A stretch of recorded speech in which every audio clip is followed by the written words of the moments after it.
അവിടെയാണ് നിങ്ങൾ കുളിക്കുന്നത്. അത്യാവശ്യത്തിന് കുടിവെള്ളം പോലും എടുക്കുന്ന കുളത്തിലാണ്. എത്രയോ വർഷം കൊണ്ട് ആവശ്യപ്പെട്ടു BJP ഭരിക്കുന്ന കോർപ്പറേഷനോടും ഇവിടുത്തെ കൗൺസിലറോടും മാർക്സിസ്റ്റ് പാർട്ടി ഭരിക്കുന്ന കോർപ്പറേഷനോടൊക്കെ എത്രയോ നിവേദനങ്ങൾ കൊടുത്തു. ആരെങ്കിലും ചെവിക്കൊണ്ടോ? അപ്പോൾ അതുകൊണ്ടാണ് പറയുന്നത്, ഞങ്ങൾ പറയുന്നത് രാഷ്ട്രീയമല്ല, യാഥാർത്ഥ്യമാണ്, അനുഭവങ്ങളാണ്. ഓരോരുത്തരും അനുഭവിക്കുന്ന അനുഭവങ്ങളാണ്.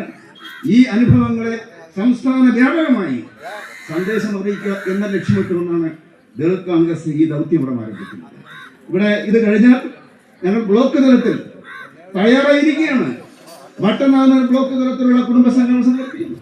പഞ്ചായത്ത് തെരഞ്ഞെടുപ്പ് നടക്കുന്നതിന് മുമ്പ് മാർക്സിസ്റ്റ് പാർട്ടിയുടെ അടിവേറൊറ്റ തരത്തിലുള്ള പ്രചരണ പരിപാടികളുമായി മുമ്പോട്ട് പോകുക എന്നുള്ളതാണ് ഞങ്ങളുടെ. ഈ ഗവൺമെന്റ് മാറിയേ പറ്റൂ. ഇത് പാവപ്പെട്ടവർ നിർവഹിക്കുന്ന ഗവൺമെന്റാണ്. ഈ ഗവൺമെന്റ് അധികാരത്തിൽ വന്ന ശേഷം എത്ര പേർക്ക് ലൈഫ് മിഷൻ